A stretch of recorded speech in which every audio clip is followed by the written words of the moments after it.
Video Marketers Association awamu ne Ronnie's Entertainment. Abasinga abamu sijja gamba abasinga naye abamu ku ffe tubimanyiiko, aba tugenda kwongera obimanya n'abatabimanyi tugenda bimanyaako. N'abannange bentambudde nabo ndowooza babeeyambujjulire tutandike ekyatuleese olwaleero. Awesome naye. Yes. After John Zero, the producer naye tuze kura UFMI ne Uganda Film Distributors. Bamusiza banyo ne basebo. Erinnya Kabasi Geoffrey ndi musa. Yeah, baseba n'ennyabo Kristo. Zishafi. Okay, ne bannaffe abali emabega awo tuli nabo bo uniform eboogerera naye tutabanyega. Okay, nkimanyi tulina ebibuuzo bingi naye tugenda kukozesa essaawa emu tugende nga tubimenyaamenyamu n'okuwuliziganyaako. Okusookera ddala Mr. Joseph badde nsaba ompe ku line up engeri gye tugenda okwogerako ebibuuzo by'abantu obimanyi newe tugenda otandikira kuba buli kampani gye twogedde tugenda genda nga tugimenyaako akatonotono.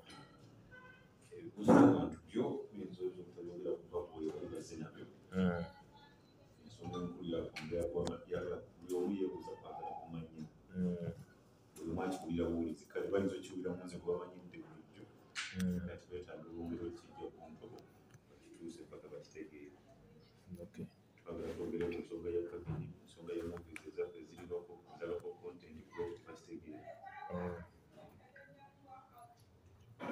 Okay. Katandike n'ensonga ya Ronnie's Entertainment katono nnyo awo tuba tuli mu firimu mwenna abali wano ze mulina ez'abavijje baffe enzungu ezo tuyita pirated work alimu amaloboozi g'abavijje Junior, Jingo, Emmy n'abalala era nga nkiwa buli omu ali wano firimu ezo zirina mu kompyuta yo. Emabegako before all this mwateranga ofuna firimu nga wayagadde woogijja abamu nga mudownloadinga firimu ezo ne zibeera mu kompyuta zammwe n'otunda n'ofunamu olw'okuba otaddemu data wo oba transport wo naye ate nga nnyini kintu ye nga ye gavumenti emuggyako omusolo ate mulimu gw'atafuna. Firimu ezo tuziyita pirated work olw'ensonga si zaffe z'abazungu era nga sikiwa nti nno omu ku mmwe ali wano olinayo wadde olupapula olumu n'omuzungu nti owaayo ezo nsikiriza okukozesa waakawo ffenna abali wano naye tuyita mu ba-distributors ne tufuna waaka oyo. Ba-distributors abo bali authorized okubanga bateeka omukono ku waaka oyo okubanga akulira. When I talk to work njogera ku firimu ze tulina ku nsonga ya Ronnie's Entertainment. Wenjogera ku Ronnie's Entertainment bagambe njogera ku firimu ezo kudooza tuli wamu abuze owanika omukono ne tuddayo okwo. Firimu ezo abasajja abo baali baripootinzeeko wano omusango gwa piracy nga bayita mu Media Council awamu ne UCC nti omusajja ali wano ojjawo olukusa mu mulimu gwa muno gw'ataddemu ssente gwe n'ojja n'oteekamu eddoboozi lyo olw'okuba oli vijje n'oleeta ku market n'otunda. Abantu abayita ku kaguwa yali vijje SMK olwa firimu zaalaga ku ma-TV ng'afuna olukusa muze bayita CMO. When I talk of CMO ntegeeza Collective Management Organization nga we tulina eno yaffe. This is a CMO eye Uganda nabo balina ezaabwe so nga basaba permission kuteeka amaloboozi n'okulaga firimu zaabwe. Omulala yali Ajat wa New Vision buli mukuzannyo ogubeera ku bukedde basaba olukusa okubanga kweguli n'ogutambulizamu amaloboozi naye nga bavijja abasigadde tebakikola. So their CMO oyo esaba gavumenti yaffe wano eno babawe authority okujja badiiringe nammwe abatunda firimu kubanga weewaabwe balina kye bayita Cinemax nti omuntu abeera wali n'agamba tugendeko mu sinema ng'ekifo kiri eki firimu wemala okubeera produced firimu wemala okubeera short nga bagishootinze bagyeditinga n'efuluma nebeera produced negenda mu kye tuyita screening neyingira kye tuyita cinemas. Bweva mu cinemas neryoka etuuka mu katale fe wano gye tukakola ki tuzijja. Obutale obwo waliwo bwe tuyita Amazon Film Freeway, tulinawo bwe tuyita Netflix. Firimu ezo gye zikola ki eziteekebwa. Naye abantu bano bwe baba bateekawo firimu zaabwe tebakola ndagalo na Munnayuganda tiwaliteekamu eddoboozi lyo. So bali baagala them to operate here. Buli kiisi alina library nga si cinemas ze bayita Cinemax kati nga olaba eri ku hamu ng'oli wakwatibwa ng'ate gavumenti yaffe si yeekukola ki si yeekukwata. Naye ekyo tekisoboka kubanga awa gavumenti erina authority yaayo. If we have the CMO eyawan tosobola kuva eri n'ojja n'ofuga wano. Kyova n'abasajja wali we tujja nabo baviira ddala ku headquarters naye we tujja wano we have to report tuli mu kitundu kyammwe, so their government can't operate here mu kino. Ne basaba our CMO okuyimirirawo okutereka royalties zaabwe nabo eri mu nsi zaabwe batereke royalties zaffe. So ne bakkaanya to that agreement. Wano ne kikolebwa kitya ne tufuna be tuyita ba sole distributors abali authorized nga Ronnie's Entertainment. Ne beewandiisa ku Media Council. Ne wavaayo Vijjomu ye wano azitowamu. Ye ne yeewandiisa nga Ssekinnoomu. Era ku boodi yaffe kuno atulako nga president w'abavijje bonna mu ggwanga ye ISP. Yeewandiisa nga ye era ye distribution chain ye etambula nga yatya nga ye omu. Then bavijje abasigadde ne babeera under Ronnie's Entertainment. Ng'ovudde ku bana abapya abajja era nabo kyemmanyi bajja tandika okukwatibwa once you're not registered nga naffe tetukumanyi ng'oli vijje. Kuba abavijje bonna bali registered. Nga woolaba ono akugambye muzannyi asasula omusolo gugwe omu. Waba waali awasobola oyingira n'okwegattako talinawo ebifo. So kati bano bavijje we bafuna we baba nga bayita mu Ronnie's Entertainment gwe afuna firimu azifuna wano ku ground. Olina okuba nga olina ekiraga nti nno ogoberera distribution chain era ng'oli mu mateeka. Mulimu firimu ezitagenda baako na buzibu ze firimu ze mulina enkadde ezaaliwo even before this coming. Ezo tezirina ki tezirina ttabu. Naye Junior akoze ka firimu akafulumizza kamu akaleese ku market akugambye mu firimu ye n'akugamba tulina muno watch tulina Ronnie's Entertainment ne ba agents kuba basigadde bano ba agents mwe muli omukulu ono abalaba ku firimu naye tumuyisaawo nga ziggwa betuyita ba agents. N'agamba nti tulina omutimbagano gwa muno watch tulina ne Ronnie's Entertainment. Gwe n'ogenda n'ofuna ka firimu from nowhere oba n'oka downloadinga. Muganda wange omusango gwa piracy gujja kukulya bakuteeke mu maaso g'abavijje simanyi we gunaggwa kuba sinafuna mukisa gubeerako mu kkooti yaabwe. Mu kyo ki ekirina okukolebwa? Funa movies ng'ozijja mu ba agents. Olw'ensonga bano abasajja okera ku makya ne yeewandiisa ku Media Council n'aweebwa authority etambuza waako oyo tekiva mu bbanga. Tekiva buvi mu bbanga n'ogamba nti nno leero ndigwe nti oba munfuna. So kati omusajja waakola ka firimu ke ne kajja ku katale n'okajja kuwa agent n'akuwa receipt ojja kubeera ku safe side. Agent tulinawo ono mu kitundu kyammwe. Ne woba ogeze mu ttawuni gwamanyi azilonga zifirimu zijja kwani ku agent. Kubanga ono kyakuwa ng'omuggyeko firimu n'omu ttawuni kyakola ki. Neffe olw'okugamba nti nno ebisasulwa jjukira bingi ku library okitegeera twajjawo enkola y'okuba ng'ogenda suubula firimu emu emu 100 oba emu emu bbeeyi yonna gye bakubala ne tuleeta ekintu kya package nti tukwata abavijje bonna be tulina firimu ze bakoze throughout the week ne tuzikuŋŋaanya tulina ne bwe tuyita bu midweek ekiwaba mukama wange okufuna ne tukuŋŋaanya firimu ezo ne tuzireeta ku katale ne tukugamba firimu ezo zaagumu kitundu oba zifulumya 3 oba 10 oba 15 ne zibeera ku mutwalo gumu n'eki oba 2 nate midweeks zirina price eyayo eri different ekkako ku bbeeyi terimu ezo sente waliwo ne wezijanga ziri mu 3K ndowooza so tetutangako firimu 2 ku gumu kitundu tekibangawo midweeks zitera ofuluma 2 3 4 neera nazo zibeera mu 13,000 ka package ka midweek naye buli package efuluma ne tugikuleetera wano ku ground ne tubala transport goyinza otteekamu naye ne tugamba katumubateere wano ono ebbeeyi y'ogumu ekitundu talinaako ssente ze yaasasula kampani okuba agent ssente ezo ziripotingibwa ne ziddayo tokolaba kuwa receipt kuba receipt eri monitored buli receipt ekola ki efuluma omukulu ono ne mugenda receipt n'azibawa package n'ogifuna noba ng'osevinze ka transport ko kuba n'abasinga mu kibuga gye mutuuka akuguza firimu n'agamba tuguze 10 kale buli emu tugibale 5 oba 10 n'ate ng'ekyo kyavaawo era obanga gojjako waatyo waakola saawa zino ayinza okuba alinayo obudde bw'obutonotono okusigala nga yeeyagala naye essaawa yonna tugenda mumukwatako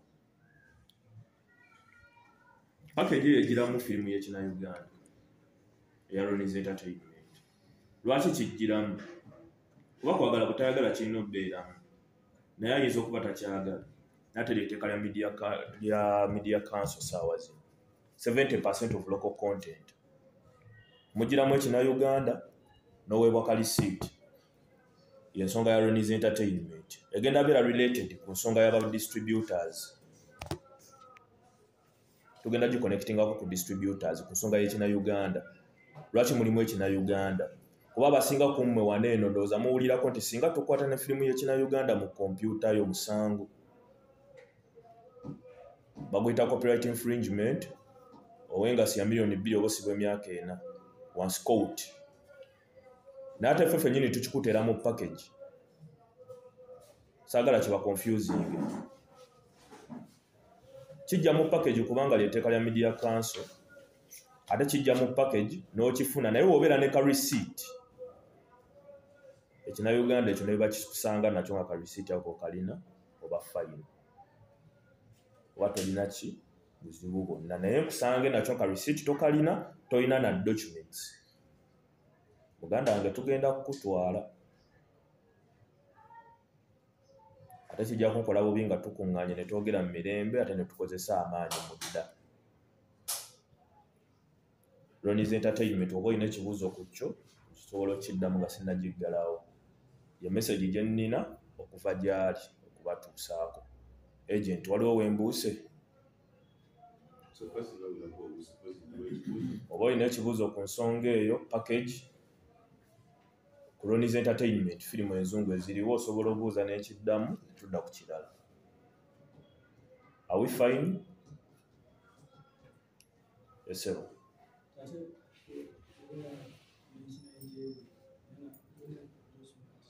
wangi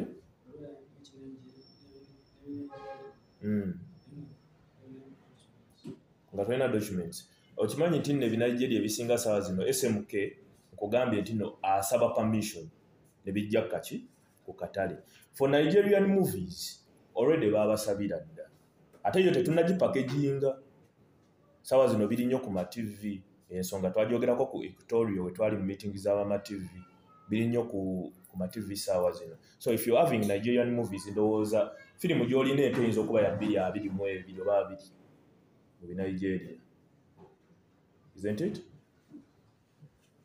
tuli fine fenna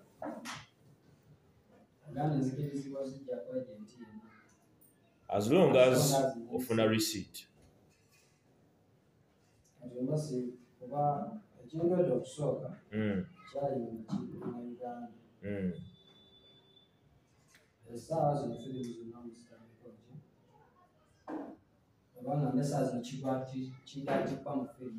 zonna enzungu n'eŋŋanda ensonga nze simanyi oba mba mbuuse kuba nze okuva ewaka nezina akantu kamu tugenda tutuuka mbadde nkyali wano ku Ronnie's Entertainment if you have a question about Ronnie's Entertainment Kaitewo. Yitawo. It's okay.